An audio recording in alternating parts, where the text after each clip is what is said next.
இதெல்லாம் பேசலாம். முதல் கேள்வி, இந்த மண்ணரிப்பினால அவங்க மீனவர்களுக்கு என்னென்ன பாதிப்பு? மண்ணரிப்பு வந்து வருஷத்தில் எப்போதான் 3 மாதம் 6 மாதம் வரதான் செய்யும். அந்த அமாவாசை காலகட்டம் வரும்போது மண்ணரிப்பு அதிகமாக இருக்கும், அலையும் அதிகமாக இருக்கும். இப்போ நம்ம நார்மலாக வந்து மண்ணரிப்பு காலத்தில் வந்து கொஞ்சம் கஷ்டம்தான்.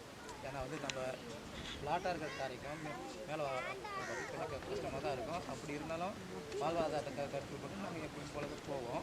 ஒரு சில நேரத்தில் அமாவாசை காலகட்டம் வரும்போது அலை அதிகமாக அடிக்கும்போது கிட்ட போக முடியாது. ஏன்னா அந்த அலை வந்து வேட்டை வந்து அடிச்சுட்டு போகும். அப்போ வந்து போட்டுக்கு பாதிப்பு ஆள் இருப்பாங்க. அந்த மாதிரி நேரத்தில் வந்து சும்மா வேண்டாம். வரும்போது அந்த மாதிரி டைம்லாம் நீங்கள் என்ன பண்ணுவீங்க? எங்களுக்கு தெரிய வந்துடும், அலோன்ஸ்மெண்ட் பண்ணுவாங்க, ஃபிஷரிஸ் வந்து அலோன்ஸ்மெண்ட் பண்ணுவாங்க. ப்ளஸ் வந்து நாங்களும் வந்து காற்றை பார்த்து கண்டுபிடிச்சிடுவோம். கிழக்கேந்து வந்தால் கோட்டை காற்று, மேற்கு வந்தால் கோடை காற்று, வடக்கு வந்தால் பாடை காற்று, தெற்கில் வந்தால் கச்சாங்காற்றுன்னு சொல்லுவோம். அந்த மாதிரி காற்றுங்க வர பார்த்து அந்த மேகமூட்டத்தை பார்த்து இந்த நேரத்தில் வந்து புயல் வரும்னு சொல்லிட்டு எங்களுக்கு தெரிய வரும். முன்னோர்கள் சொல்லிக் கொடுத்தாங்க.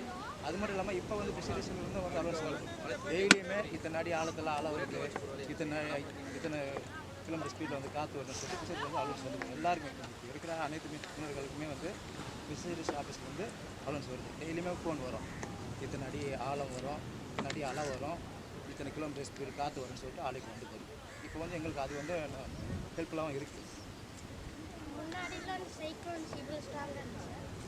ஆமாம், சைக்ளோன் வந்து ஆரம்ப காலத்தில் வந்து நம்மலாம் கேள்விப்பட்டிருக்கலாம், அந்த மாதிரி அழிஞ்சிதுன்னு சொல்லி கேள்விப்பட்டோம் இல்லையா? அந்த காலகட்டம் வந்து தெரியாமல் இருக்குது. ஆனால் இப்போ வந்து சுனாமி வந்தாலும் சொல்லிடுறாங்க. பட் ஆனால் வந்து 2004 சுனாமிக்கு அப்புறம் வந்து மாறி போச்சு எல்லாமே. இப்போ எங்கள் ஃபிஷர்மேன் பார்த்திங்கனாக்கா வந்து ஆடி மாதம் காற்று அதிகம் வரும், சித்திரை வைகாசியில் புயல் வரும். தமிழ் மாதங்களை பார்த்து வந்து கணக்கு எடுத்துவாங்க. ஐப்பசி மாதத்தில் புயல் வரும், கார்த்திகை மழை வரும், அந்த மாதிரி தான் இருக்கும். இப்போ சுனாமிக்கு அப்புறம் ஒரு மாதம் முன்னாடி இப்போ நம்ம கணிக்கிற மாதிரி இல்லை. இப்போ சுனாமிக்கு முன்னாடி அந்தந்த மாதம் வந்தால் கரெக்டாக அது மாதிரி இருக்கும். சுனாமிக்கு பிறகு இப்போ மழை வரா மாதிரி இருக்கும், வராது. மழை வராத மாதிரி இருக்கும், திடீர்னு மழை வந்து காலங்க போது ஓரளவுக்கு மாறிடுச்சு.